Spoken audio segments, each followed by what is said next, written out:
The morning comes cold and gray across the Essex countryside, settling over fields and hedgerows that have witnessed centuries of births and deaths and forgettings. There is a place here where something persisted, where stories accumulated like sediment, where a house stood for 77 years, collecting claims and witnesses and believers who swore that what they experienced could not be explained by drafts or imagination or the loneliness that comes from living in isolation with only the dead for company. The house is gone now, reduced to rubble and memory, but the stories remain, repeated in books and documentaries and conversations, among those who believe that some places hold on to darkness long after the structures that contained it have crumbled into earth. This is Borley Rectory, called the most haunted house in England, by a man who understood that fear sells better than facts, and that what people believe matters more than what can be proven when the witnesses are dead, and the evidence is ashes, and all that remains are the stories that refuse to die, even when everything else has turned to dust. The rectory was built in 1862 by Reverend Henry Dawson Ellis Bull, who needed a home large enough for his family and for the responsibilities that came with serving the parish in Borley, a small village in Essex, where nothing of particular significance had occurred, and where a rectory would normally be just another building, serving its function without attracting attention beyond the immediate community that it served. The architecture was Gothic Revival, a style fashionable during the mid-Victorian era, when Romanticism embraced medieval aesthetics, and when buildings were designed to evoke the past through pointed arches, steep roofs, and the general atmosphere of age and seriousness that Gothic forms communicated whether or not the buildings themselves were genuinely old or were simply modern structures dressed in historical costume. Before we step further into these shadows, subscribe for more haunted houses, disputed histories, and the stories where truth and legend become impossible to separate. The house was substantial, containing 32 rooms spread across 4 floors, with 11 bedrooms accommodating the Reverend Bull's large family and providing space for guests and for the various domestic staff that a house of that size required during an era when maintaining such establishments demanded servants for cooking, cleaning, and managing the numerous tasks that kept Victorian households functioning. The 11 acres of grounds surrounding the house included gardens, lawns, and the various outbuildings that large properties contained, creating an estate that was isolated and self-contained, separated from the village by distance and by the social distinctions that positioned the rectory and its occupants above the ordinary villagers who attended services and who observed the Bull family from the respectful distance that class and station imposed. The construction costs were substantial for the period, reflecting both the size of the building and the quality of materials and craftsmanship that Victorian construction standards demanded when building for clergy who held positions of importance and who required housing that communicated status and permanence rather than being merely functional shelter, adequate for basic needs, but lacking the dignity that position required. The Gothic Revival styling was not merely aesthetic, but carried meanings about tradition, about connection to medieval Christianity, about seriousness of purpose, and about the romantic Victorian fascination with history and with architectural forms that evoked ages when faith was supposedly purer, and when social hierarchies were clearer and more stable than they seemed during the rapid changes that Industrial Revolution and social upheaval were imposing on 19th century England. The 32 rooms included spaces for public and private functions, with reception rooms where the Reverend would meet parishioners and visitors, private family spaces where the Bulls could retreat from public duties, servants' quarters that were separate from family areas, maintaining the social divisions that Victorian households required, and the various specialized spaces including kitchens, pantries, storage rooms, and service areas that large establishments needed for functioning without the modern conveniences that later eras would take for granted, but that were unavailable when the rectory was built. The 4 floors created vertical separation with the primary living spaces being on the ground. and first floors, the bedrooms occupying upper floors, where they would be quieter and more private, and likely attic spaces under the roof that would have been used for storage or for housing servants whose accommodations were typically in the least desirable parts of houses,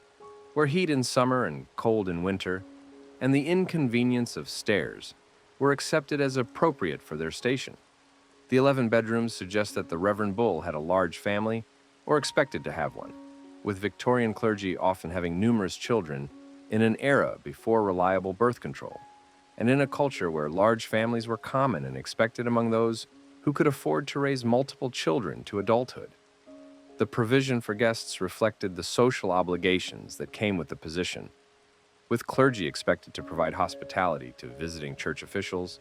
to relatives, and to others, whose visits required accommodations more extensive than what local inns could provide, or than what would be appropriate for persons of certain social standing who required housing that maintained their dignity and their comfort. The domestic staff would have included at minimum a cook, housemaids for cleaning the numerous rooms,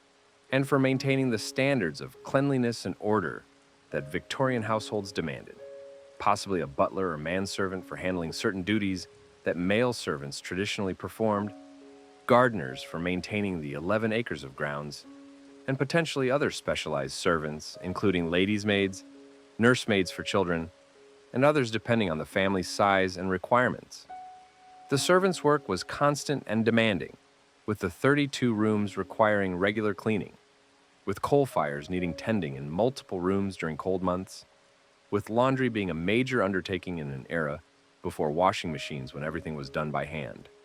using water that had to be heated on stoves, and when drying required hanging items outdoors or in special drying rooms, and with food preparation being complex and time-consuming when everything was made from scratch using ingredients that required extensive processing before being ready for cooking. The gardens would have included kitchen gardens providing vegetables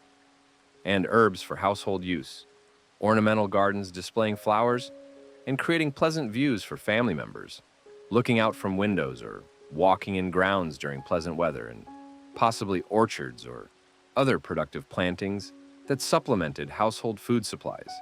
while also demonstrating the prosperity and the productivity that well-managed estates were expected to display.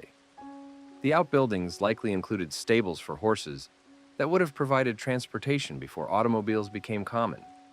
storage buildings for equipment and for harvested produce from gardens,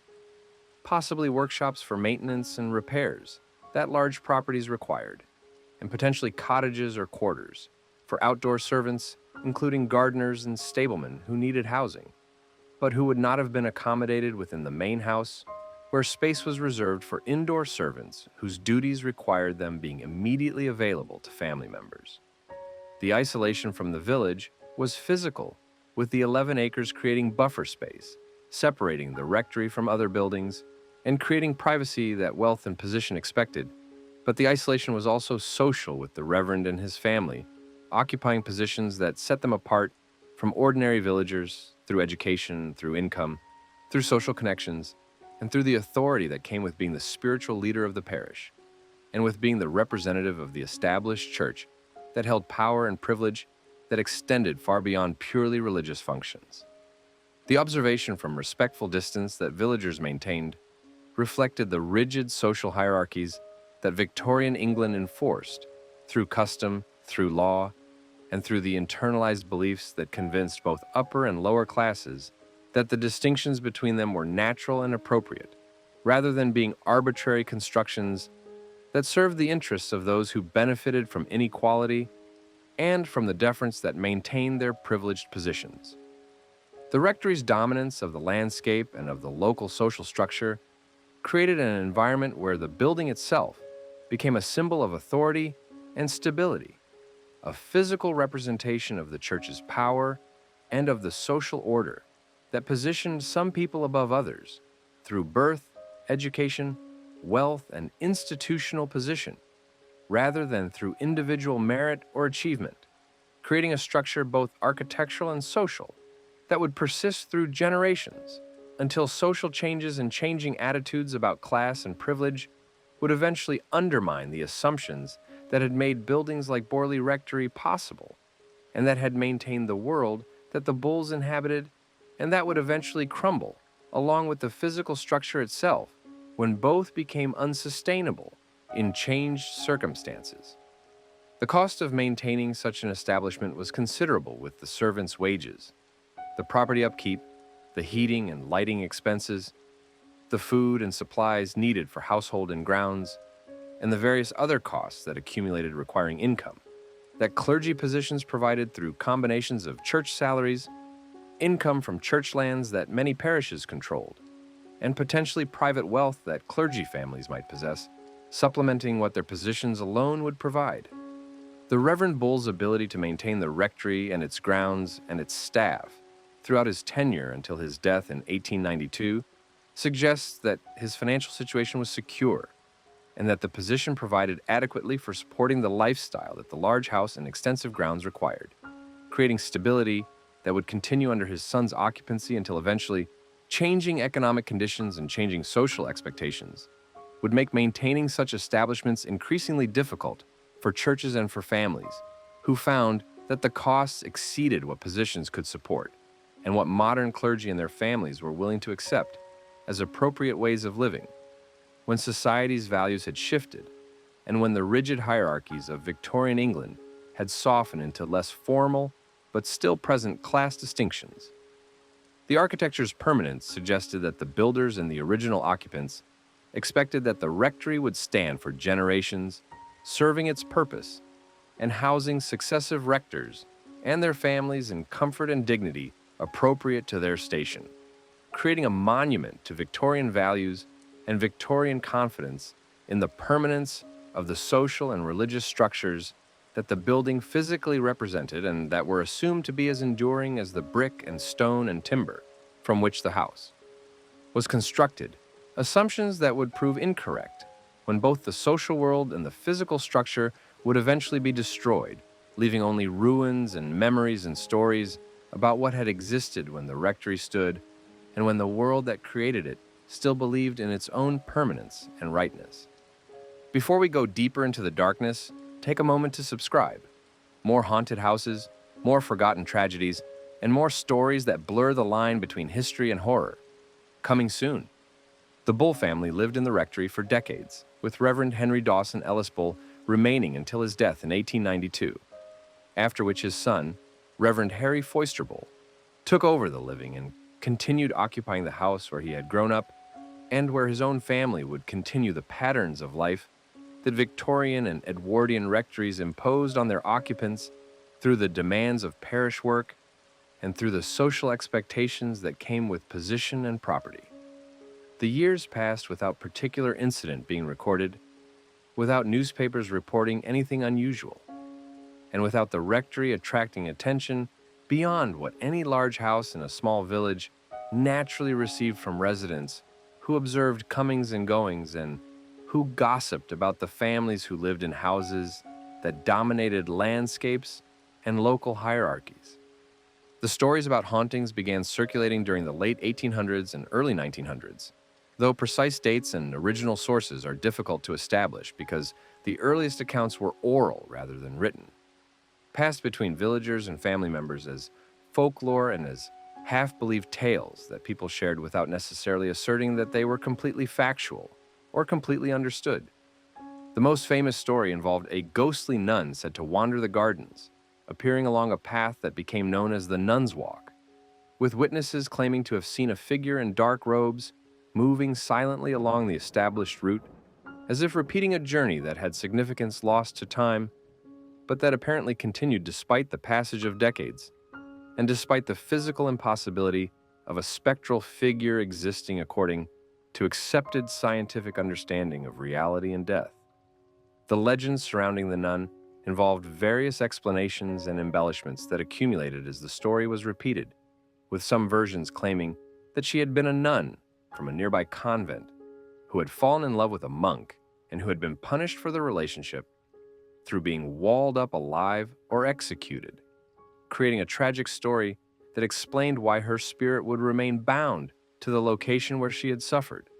Other versions suggested different origins or different tragedies, demonstrating how folklore evolves and how details change as stories pass between tellers who had elements that make narratives more dramatic or more satisfying without necessarily being concerned about historical accuracy or about whether any of the claimed events actually occurred in ways that could be verified through documentation or through physical evidence that would establish what really happened rather than what people believed had happened. The Reverend Harry Foisterbull reportedly saw the nun on multiple occasions, according to accounts that his family members and others shared after his death in 1927. Though whether he actually made these claims during his lifetime or whether they were attributed to him posthumously is unclear from the historical record that survives in fragments and in second-hand reports, rather than in direct testimony that could be evaluated for credibility and consistency. His daughters also claimed to have witnessed the apparition, with their accounts being recorded years after the alleged sightings occurred, creating questions about memory reliability and about whether the experiences were genuinely what the daughters remembered or whether their memories had been shaped by subsequent conversations and by the stories that had become established within the family and within the local community over decades of repetition. Harry Price entered the story in 1929, arriving at Borley Rectory after being contacted about reports of unusual phenomena that had allegedly been occurring at the house, though accounts vary about who initiated the contact and about whether Price sought out the rectory because he had heard about its reputation or whether he was invited by occupants who wanted an investigation and explanation for experiences that had disturbed them. Price was a psychic researcher who had established himself as an investigator of paranormal claims, though his methods and his conclusions were controversial even during his lifetime, with supporters praising his scientific approach while critics accused him of sensationalism and of exaggerating or fabricating evidence when genuine phenomena were insufficient for supporting the dramatic conclusions that Price's books and public presentations required for maintaining his reputation and his income from publications and lectures. The timing of Price's involvement coincided with the Reverend Guy Eric Smith and his wife Mabel occupying the rectory after Harry Foisterbull's death had left the position vacant and had required the church finding a new rector for the Borley parish. The Smiths moved into the house in October 1928 and almost immediately began experiencing or claiming to experience phenomena that they found disturbing, including objects moving without apparent cause, bells ringing when no one was pulling cords, and various sounds that they could not explain through conventional means, despite investigating possible rational sources, including wind, settling timbers, or activities from neighboring properties that might create noises that could be misinterpreted by occupants, already primed by the rectory's reputation to expect unusual occurrences. The immediacy of the experiences after the Smiths' arrival raises questions about whether they had been warned about the house's reputation before moving in, or whether they discovered the stories only after occupying the rectory and beginning to notice sounds and events that they then interpreted through the lens of a haunting narrative that explained ambiguous experiences more dramatically than mundane explanations would have done. The psychological impact of moving into a large, old, isolated house cannot be underestimated, with the Smiths coming from different accommodations and finding themselves in 32 rooms spread across 4 floors, where every sound would echo differently, and where the absence of familiar acoustic patterns would make normal house noises seem strange and potentially threatening to occupants who were not yet accustomed to how this particular building sounded during different weather conditions and at different times of day and night. The servants who had worked for the Bull family and who might have remained to serve the Smiths could have shared stories about previous experiences or about the rectory's reputation, creating suggestion that would prime the new occupants to interpret ambiguous events as potentially paranormal, rather than dismissing them as the ordinary sounds and movements that all old houses produce through settling, through temperature changes causing materials to expand and contract, and through the countless small events that create noises without requiring supernatural explanations. The objects moving without apparent cause could have been items that were not properly secured and that shifted position through vibrations from passing traffic, from wind pressure on the building, from doors being opened or closed, creating air currents, or from dozens of other mundane causes that occupants unfamiliar with the house's particular characteristics might not recognize as being normal rather than anomalous. The bells ringing without anyone pulling cords was a claim that appeared in multiple haunting accounts from the rectory, with the building apparently having a bell system that allowed family members to summon servants to different rooms, a common feature in Victorian houses that required communication systems before electric intercoms or telephones would make such mechanical systems obsolete. And these bell systems were notoriously prone to being activated by vibrations, by temperature changes affecting the tension on wires and springs, by settling causing components to shift, and by various other mechanical causes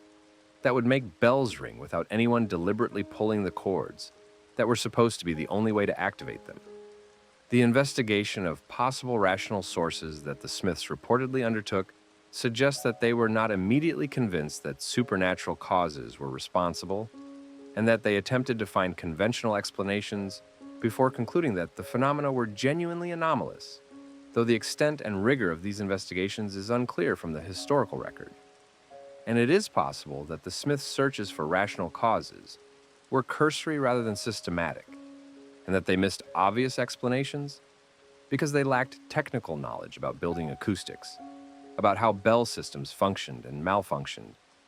or about the numerous ways that old houses create sounds and movements that can seem mysterious to occupants who are not familiar with architectural and mechanical details that would make the causes apparent.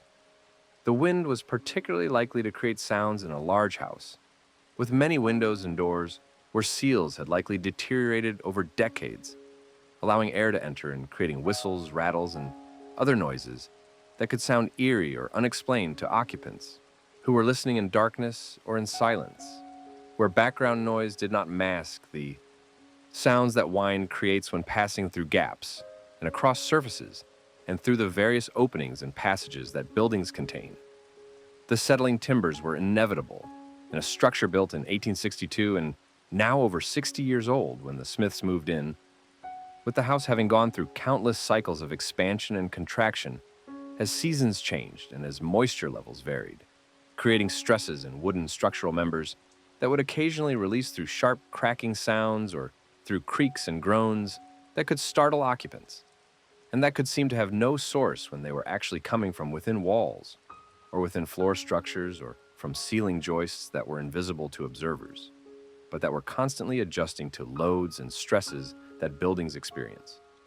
The activities from neighboring properties were unlikely to be significant factors,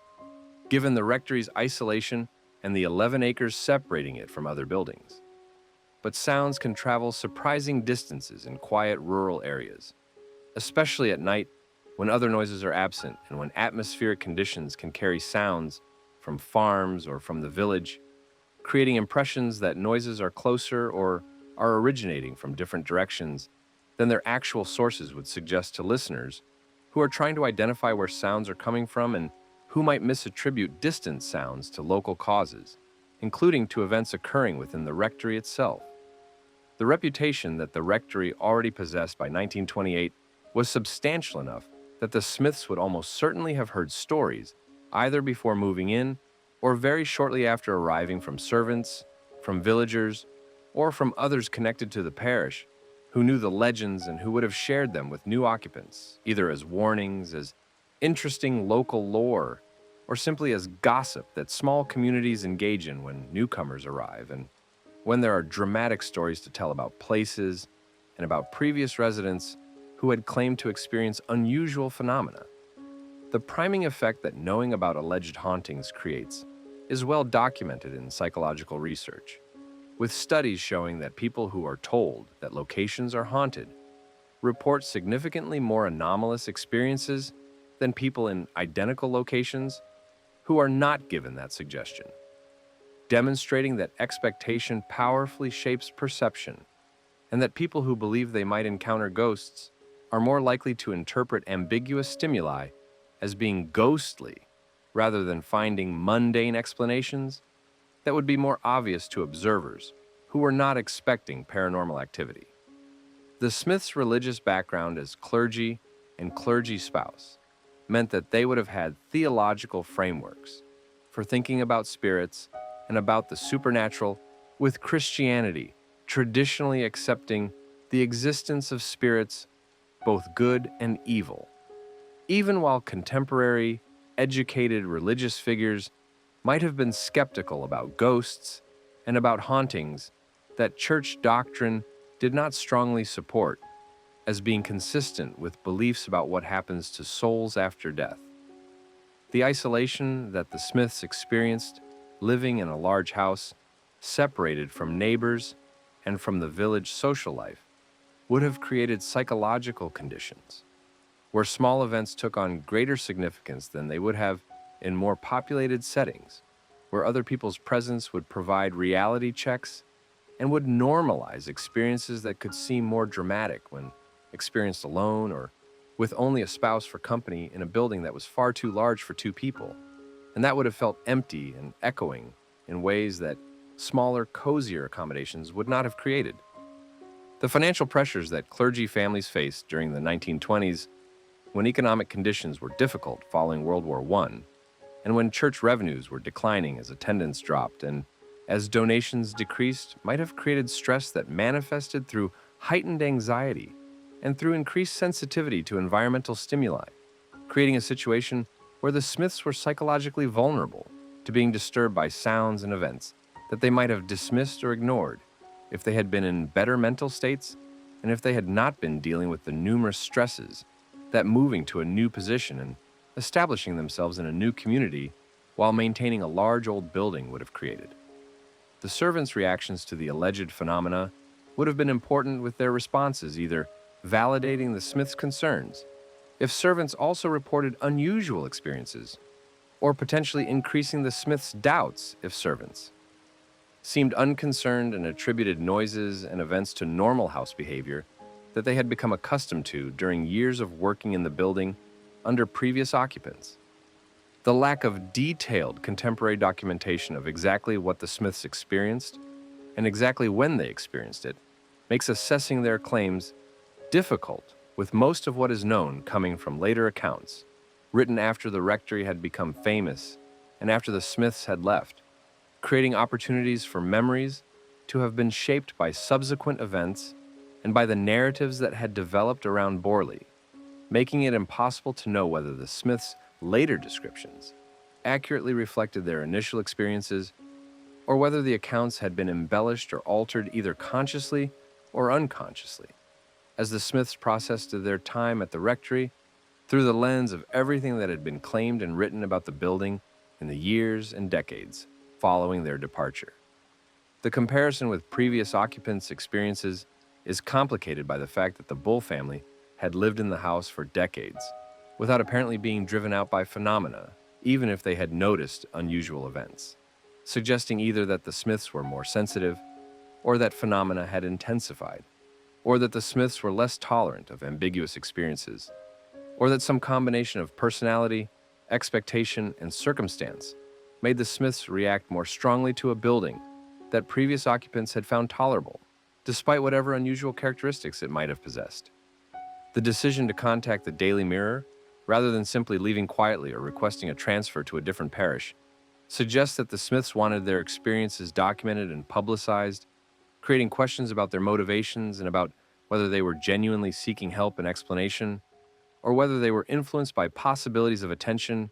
or of creating justification for departure that would not reflect poorly on their ability to fulfill the position that they had accepted just months earlier. The newspaper's interest in the story reflects the period's fascination with spiritualism and with ghost stories in an era when World War I had created widespread grief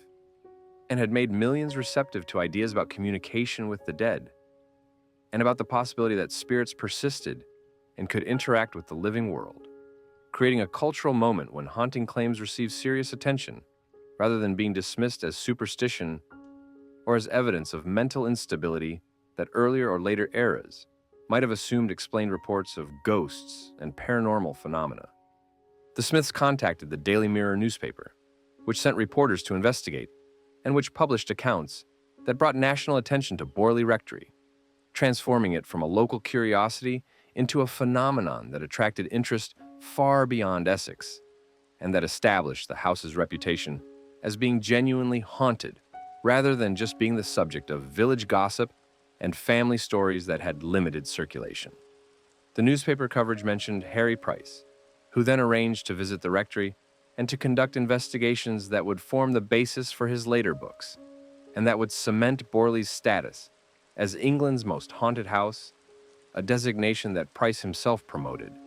and that became inseparable from his own reputation as Britain's foremost psychic researcher, whether or not the phenomena he claimed to document were genuine or were products of misinterpretation, exaggeration, or deliberate fabrication. The Smiths' tenure at the rectory was brief, lasting less than a year before they departed in July 1929, citing the disturbances and the discomfort of living in a house that had become the focus of so much attention, and that had become impossible to occupy peacefully when investigators, journalists, and curiosity seekers were regularly visiting, and when the psychological burden of wondering whether the next sound or the next moving object would be another manifestation of whatever was allegedly haunting the building. Their departure created an opportunity for the Reverend Lionel Algernon Foister and his wife Marianne to occupy the rectory, beginning a period that would become the most notorious in Borley's history, and that would generate the most dramatic claims and the most controversial accounts of phenomena that witnesses insisted were genuine, but that skeptics would later argue were products of human agency rather than supernatural forces.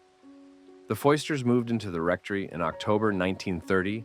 and within months, Marianne Foister was reporting experiences that were more dramatic and more violent than what previous occupants had described, including objects being thrown with force, furniture moving, and physical attacks that she claimed left her injured and terrified. The escalation from subtle phenomena to overt violence raised questions about whether something had changed at the rectory or whether the reporting had changed, with Marianne being either more sensitive to spiritual activity or more willing to describe experiences in dramatic terms, or being less truthful about what was actually occurring and what was being invented or exaggerated for reasons that remain unclear, but that might have included seeking attention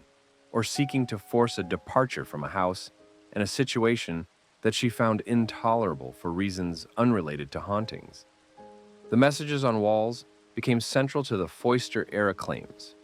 with Marianne reporting that writing appeared asking for help and addressing her by name, creating communications that suggested intelligence and intent rather than being random phenomena that could be dismissed as natural occurrences or as misinterpretations of normal events. The messages were photographed and were examined by Price and others, though questions arose about who actually wrote them and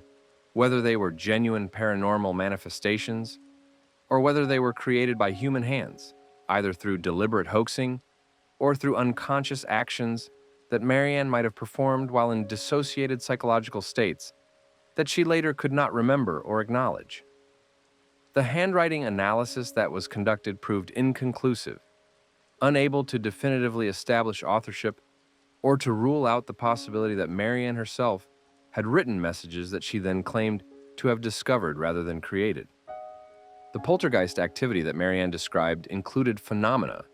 that are characteristic of cases where human psychological distress manifests through physical events that observers interpret as supernatural,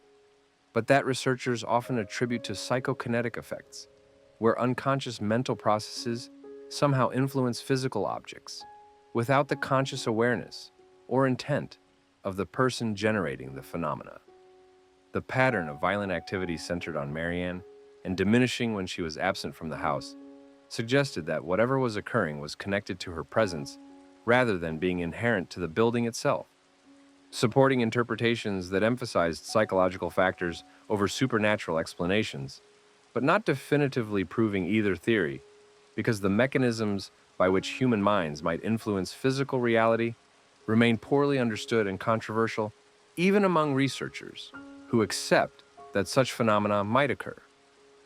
The Foisters remained at the rectory until 1935, despite the alleged disturbances, raising questions about why they would continue living in a house where they claimed to experience frightening and sometimes violent phenomena rather than requesting reassignment to a different parish or finding alternative housing that would allow escaping whatever was tormenting them. The financial realities of clergy positions during the 1930s and the difficulties of finding alternative situations might explain their continued residence, despite the claimed problems. Or the situation might not have been as intolerable as the most dramatic accounts suggested, or the phenomena might have been intermittent enough that periods of calm made continued occupation seem feasible, even if periodic disturbances created episodes that were genuinely disturbing, but that were not constant enough to make staying completely impossible. Harry Price's investigations during the Foister occupancy and his subsequent tenancy of the rectory from 1937 through 1938 provided much of the evidence and many of the accounts that formed the basis for his books about Borley and that established the rectory's international reputation as a haunted location. Price rented the house after it had been vacated by the Foisters and after it had remained empty for a period, conducting seances and investigations with volunteer observers who were recruited through newspaper advertisements and who were instructed to maintain logs, documenting anything unusual that occurred during their shifts monitoring the empty building. The accounts from these observers varied in their claims and in their credibility, with some reporting significant phenomena, including apparitions, sounds, and moving objects, while others reported nothing unusual during their time at the rectory, creating a record that was inconsistent and that raised questions about whether the differences reflected variations in when genuine phenomena occurred, or whether they reflected differences in observers' expectations, perceptions, and honesty when reporting what they did or did not experience. The fire that destroyed much of the rectory occurred in February 1939, while Captain W.H. Gregson was living there, with accounts indicating that the blaze started from an overturned oil lamp in one of the hallways. Though some observers and believers in the haunting suggested that the fire was suspicious or was somehow connected to a prediction that Price claimed had been communicated through a seance, indicating that the rectory would burn. The fire was catastrophic, gutting the interior and leaving the building uninhabitable, though the shell remained standing for several years, before being demolished in 1944 when the ruins were finally cleared away and when the site was returned to empty land that would gradually be reclaimed by vegetation and by the ordinary processes that erase physical evidence of buildings and that allow nature to obscure what humans had constructed and what had been destroyed. The investigations that Price conducted in the ruins after the fire included excavations searching for evidence that might explain the haunting legends, particularly looking for human remains that might be connected to the nun story or to other tales about people who had died or been buried on the property. The excavations discovered bones that were initially identified as potentially being human, and that Price suggested might be the remains of a murder victim buried in the cellar, creating sensational claims that added another layer to the Borley legend, and that suggested that actual crimes might have occurred at the rectory, creating genuine reasons for hauntings beyond just folklore and imagination. Subsequent analysis raised questions about whether the bones were actually human or whether they were animal remains that had been misidentified. And even if they were human, there was no way to establish when they had been buried or under what circumstances, making it impossible to connect them definitively to any particular story or to use them as evidence, proving that murders or other crimes had occurred at Borley, rather than the bones being unrelated to the house and being remains that happened to be present on the property, without having any connection to the haunting claims. The demolition in 1944 removed the physical structure that had been the focus of the legends, but the stories persisted, and the site retained its reputation despite the building no longer existing to provide a focal point for experiences or to attract investigators and curiosity seekers who wanted to visit the location where so many witnesses had claimed to encounter phenomena that defied rational explanation. The bricks and timbers were dispersed, with some materials being salvaged and reused in other buildings, creating a diaspora of physical remnants that some suggested might carry with them whatever had haunted the original structure. Though accounts of phenomena occurring in buildings that incorporated Borley materials are sparse and are generally not well documented enough to evaluate seriously as evidence, either supporting or refuting the notion that hauntings can be transferred through physical objects. The demolition process itself was reportedly unremarkable, with workers clearing the site without reporting unusual experiences or encountering difficulties beyond what any large demolition project would normally involve, suggesting that if the building had been haunted, the spirits either departed when the structure burned or were not interested in manifesting for demolition crews, who were focused on physical labor rather than on seeking paranormal experiences. The dispersal of materials meant that tracking where specific bricks or timbers ended up became impossible, with salvage operations during wartime being pragmatic affairs focused on recovering usable materials for reconstruction efforts, without maintaining detailed records of where materials originated or where they were ultimately used in new construction. The suggestion that hauntings might follow physical objects has appeared in folklore and in paranormal theories, with various haunted objects being claimed in popular culture and in paranormal literature. But the concept lacks any scientific basis and represents wishful thinking or supernatural speculation rather than being grounded in any understanding of what ghosts would be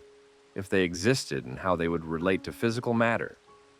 The sparse accounts of phenomena in buildings containing Borley materials could reflect genuine absence of any connection between the materials and alleged hauntings, or could reflect that people who obtained Borley bricks or timbers were unaware of their origin and therefore were not primed to expect paranormal activity and were not interpreting ambiguous experiences through haunting frameworks that knowledge of the material source would have created. The evaluation difficulties come from the accounts being anecdotal and being reported years after the fact, without contemporary documentation or without independent verification that would allow assessing whether reported phenomena actually occurred or whether they were exaggerated or invented by people who learned that their buildings contained Borley materials and who wanted to be part of the legend, or who convinced themselves that ordinary events were paranormal because expectation created perception. The notion that hauntings transfer through objects assumes that ghosts are somehow bound to physical matter, rather than to locations or to people or to memories, an assumption that is not supported by most haunting theories even within paranormal research, where the prevailing view is that hauntings are connected to places rather than to portable objects. Though some paranormal theorists do claim that objects can carry spiritual attachments, especially if they were personally significant to deceased individuals, the practical reality that thousands of bricks and numerous timbers were dispersed across Essex and potentially beyond means that if hauntings could transfer through materials, then many buildings should have experienced Borley-related phenomena, creating a wide pattern of reports that never materialized, suggesting either that the transfer theory is incorrect or that the Borley Rectory was never genuinely haunted in the first place, making the question of whether hauntings transfer moot, because there was nothing to transfer from a building where alleged phenomena might have been products of suggestion, fraud, misinterpretation, or psychological factors rather than being genuine supernatural activity. The site's continued reputation, despite lacking any physical structure, demonstrates how powerful stories and legends can be in maintaining belief and interest, even when the tangible focal point that originally generated the stories has been completely removed, leaving only empty ground that holds meaning purely through the narratives that have been attached to it rather than through any inherent qualities that the location possesses. The visitors who came to the site after demolition reported varied experiences, with some claiming to feel presences or to experience unease, while others felt nothing unusual, creating a pattern consistent with suggestion and expectation, determining experiences rather than with any objective phenomena being present at the location, affecting all visitors regardless of their beliefs or their mental states. The absence of the building actually simplified certain explanations for why people might feel uneasy at the site, with psychological factors including knowledge of the location's history, the isolation and emptiness of the grounds, and the power of suggestion being sufficient to create feelings and impressions that visitors interpreted as being paranormal when they were actually products of their own minds, responding to a location that carried dramatic stories and associations. The church's handling of the site after demolition involved selling the land, which eventually passed into private ownership, removing it from ecclesiastical control, and ending any official church connection to a location that had become embarrassing through the paranormal claims and the sensational publicity that had made Borley Rectory famous for reasons that had nothing to do with its intended purpose as housing for clergy serving a rural parish. The lack of any memorial or marker at the site reflects either deliberate choice to avoid encouraging tourism and paranormal interest or simple neglect of a location that had no particular historical significance beyond the haunting legends that some wished to forget, while others wished to perpetuate, creating tension between those who wanted to preserve the story and those who wanted to let it fade into obscurity along with the physical remains that had been cleared away. The photographic record of the demolition and of the site before and after provides documentary evidence of the building's actual appearance and of the demolition process,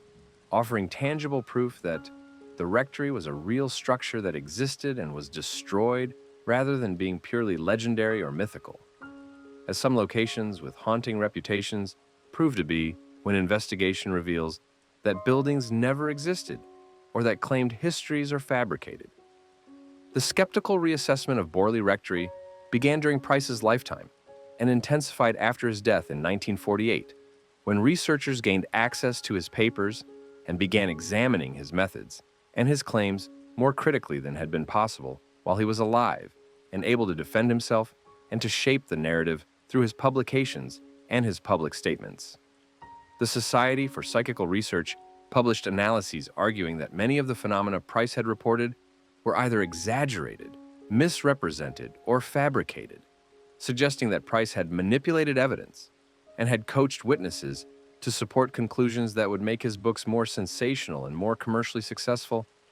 than would be possible if he had maintained rigorous scientific standards and had been completely honest about ambiguities and about alternative explanations that could account for reported phenomena without requiring supernatural causes. The accusations against Price included suggestions that he had created some phenomena himself, including possibly throwing objects during seances or investigations when observers were distracted and when subtle movements could create effects that witnesses would interpret as paranormal rather than recognizing them as being produced by the investigator, who was supposed to be objectively documenting genuine occurrences. The motivations for such deception would have included the financial benefits that came from writing successful books and from maintaining a reputation that allowed Price to lecture and to conduct investigations that paid expenses and that provided income, supporting his lifestyle and his work in a field where funding was limited and where dramatic results were necessary for attracting attention and resources that more mundane or ambiguous findings would not generate. The evidence supporting these accusations included testimonies from observers who claimed to have caught Price in suspicious activities or who reported that phenomena seemed to occur only when Price was present and when lighting conditions or arrangements of investigators created opportunities for sleight of hand or for subtle manipulations that skilled magicians or conjurers could perform, creating illusions that untrained observers would not recognize as tricks. The defenders of Price argued that the accusations came from rivals and skeptics who were motivated by professional jealousy or by philosophical opposition to paranormal research,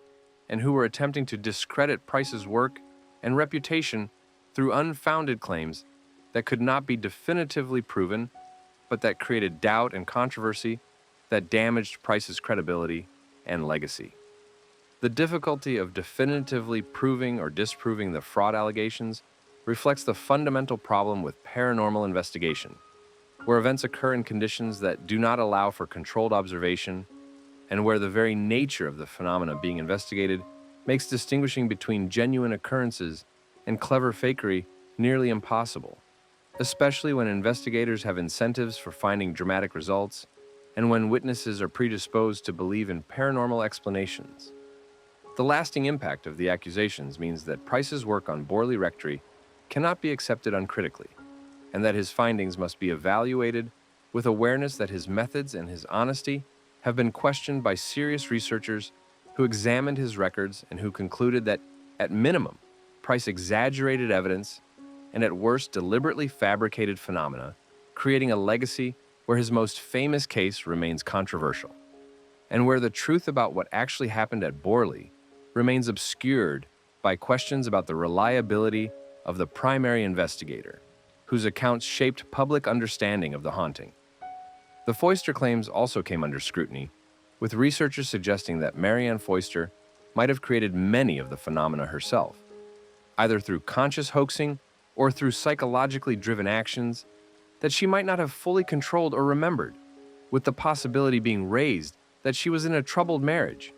and that she was seeking either attention or an escape from a situation that she found intolerable for reasons that had nothing to do with genuine supernatural activity,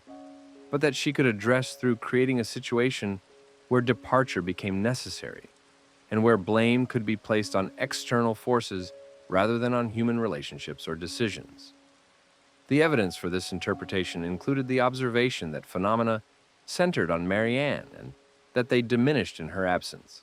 and also included analyses suggesting that the handwriting in the wall messages was consistent with Marianne's own hand, despite her claims that she had not written them, and despite her assertions that they appeared spontaneously through paranormal agency. The earlier claims from the Bull family and from the Smiths were less extensively investigated and were generally based on accounts that could not be independently verified because the witnesses were dead by the time serious skeptical examination began, and because the evidence consisted primarily of secondhand reports and memories that might have been distorted over time or that might have been influenced by the stories that had accumulated around the rectory, creating expectations that shaped what people remembered experiencing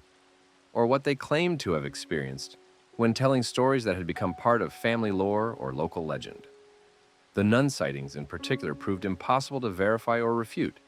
because they relied entirely on witness testimony without any physical evidence or contemporary documentation that could be examined to assess credibility or to identify possible alternative explanations that might account for what people had seen or thought they had seen when walking in gardens where lighting and vegetation and the human tendency to see patterns and interpret ambiguous stimuli as meaningful could create perceptions that were genuinely experienced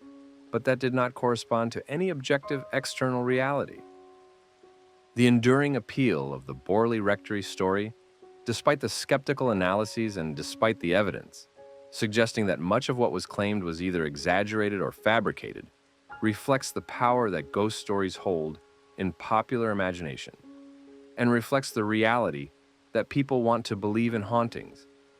and in the possibility that consciousness persists after death, and that the boundaries between living and dead are permeable,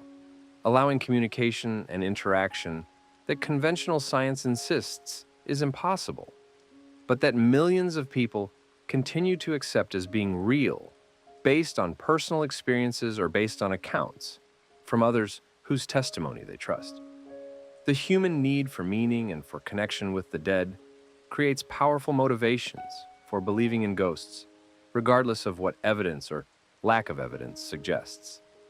And the emotional satisfaction that comes from believing that death is not absolute makes ghost stories appealing in ways that transcend rational evaluation and that ensure that famous haunted houses like Borley Rectory will continue to be remembered and discussed long after the buildings themselves have disappeared, and long after everyone who might have had first-hand knowledge of what actually occurred has died. The cultural impact that Borley Rectory had on British ghost lore was substantial, with the house becoming a reference point against which other allegedly haunted locations were measured, and with the phrase, "the most haunted house in England,"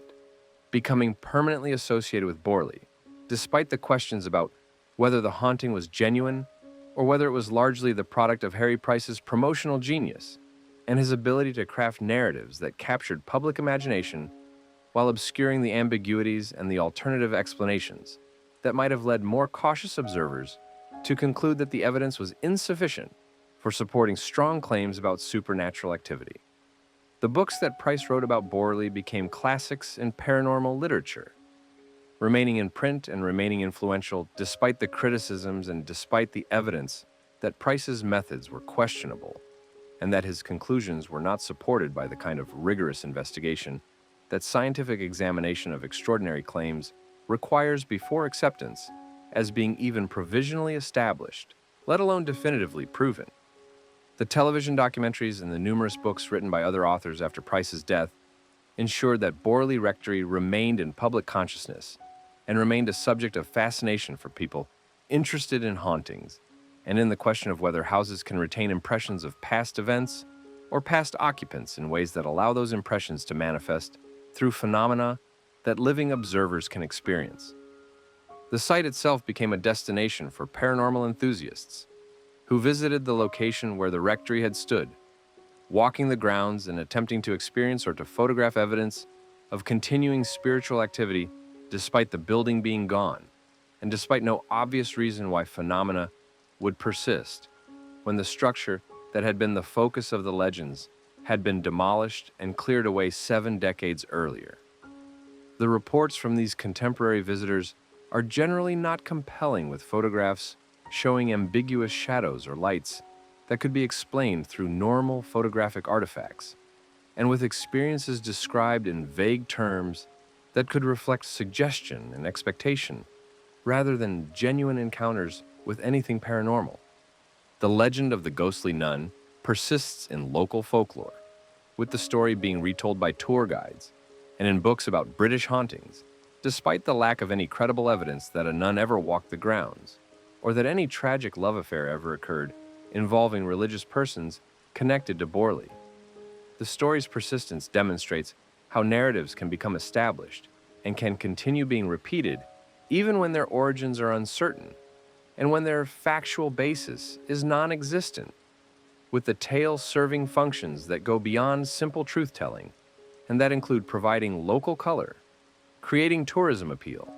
and offering a dramatic story that captures imagination more effectively than mundane historical facts about a Victorian rectory that served its function for several decades before being abandoned and destroyed without anything particularly remarkable occurring beyond what might happen at any large isolated house occupied by families and individuals dealing with the normal stresses and tragedies that life imposes on everyone,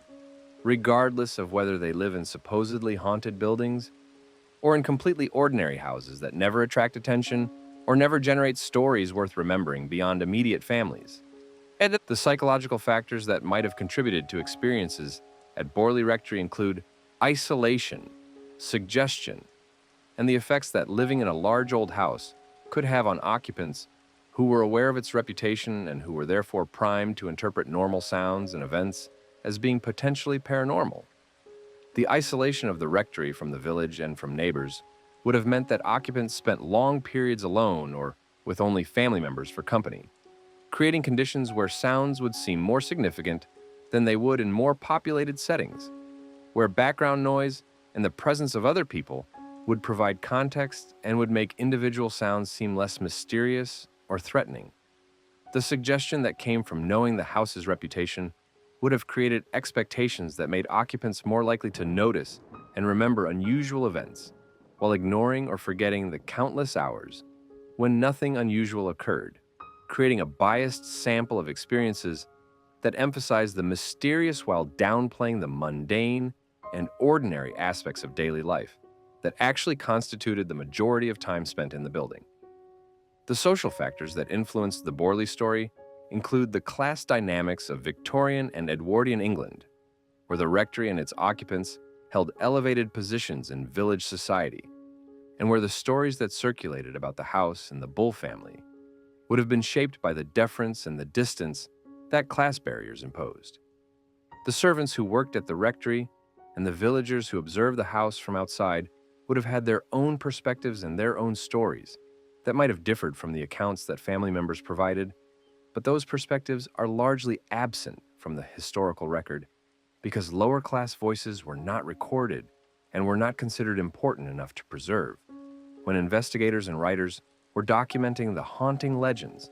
and were focusing on the testimony of residents and investigators whose social positions gave them authority and credibility that servants and villagers did not possess in a society where class determined whose voices mattered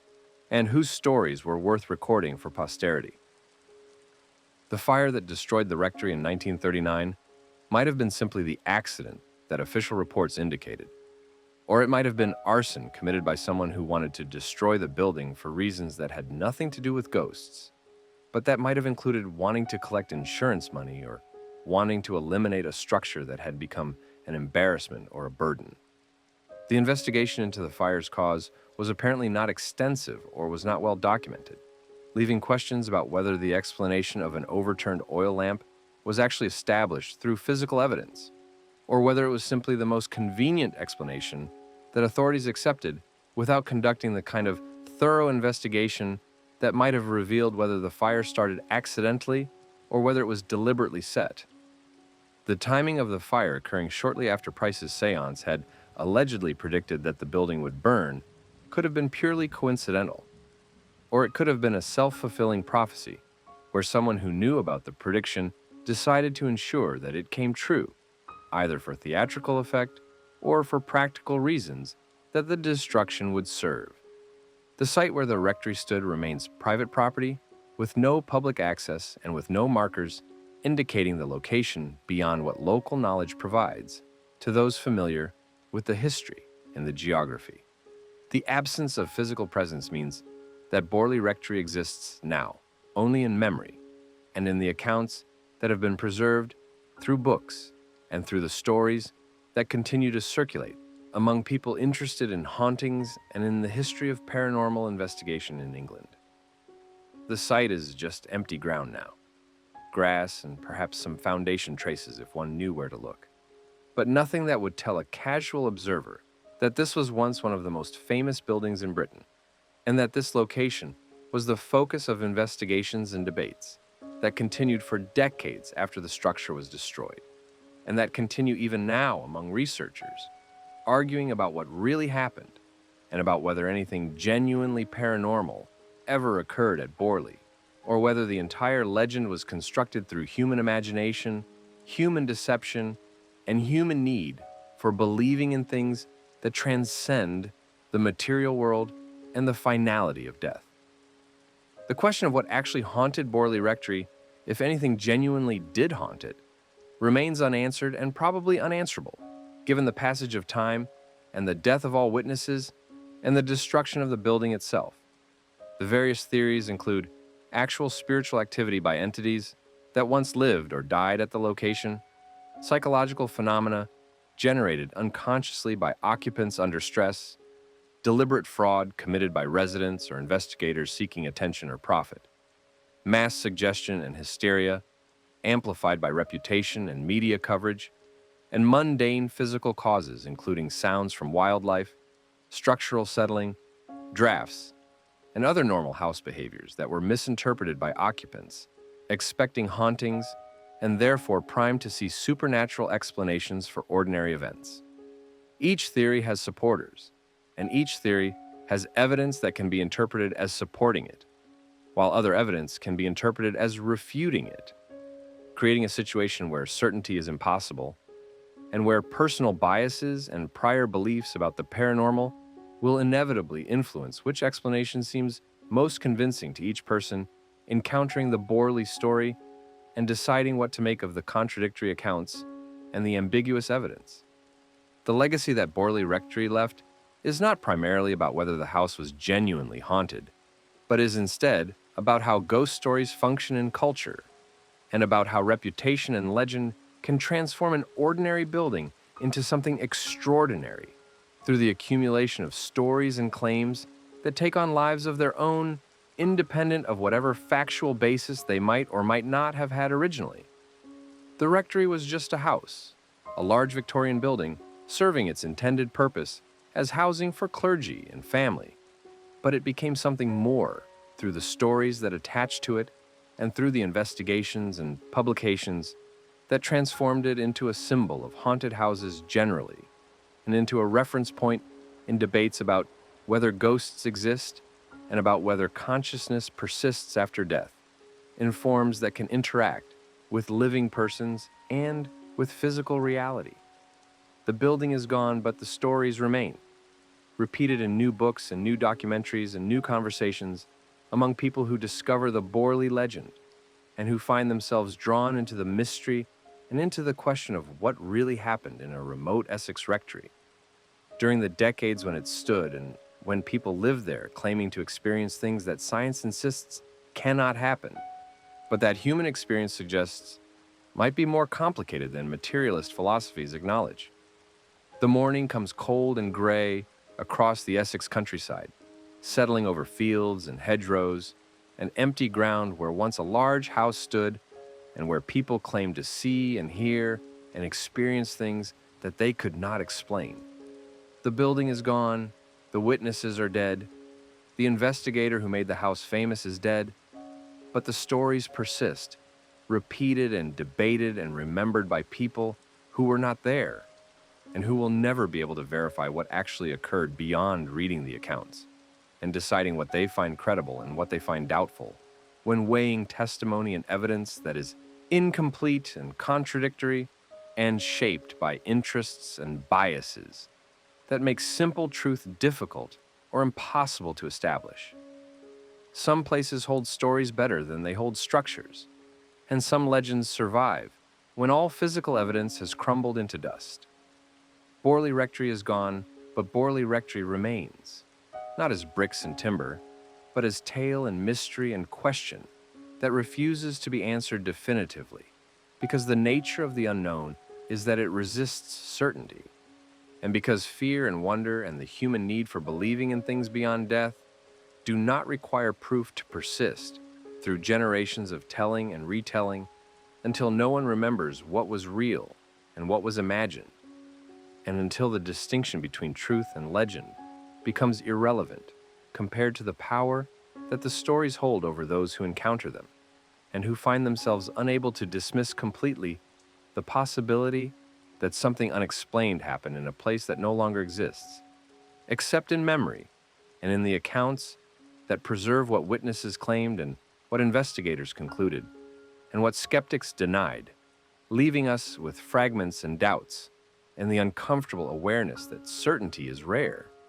and that the most honest answer to what haunted Borley Rectory is simply that we do not know and probably never will know what really occurred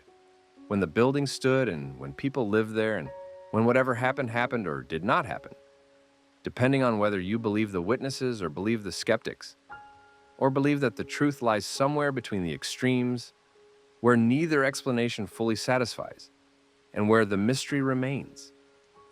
Mystery regardless of how many investigations are conducted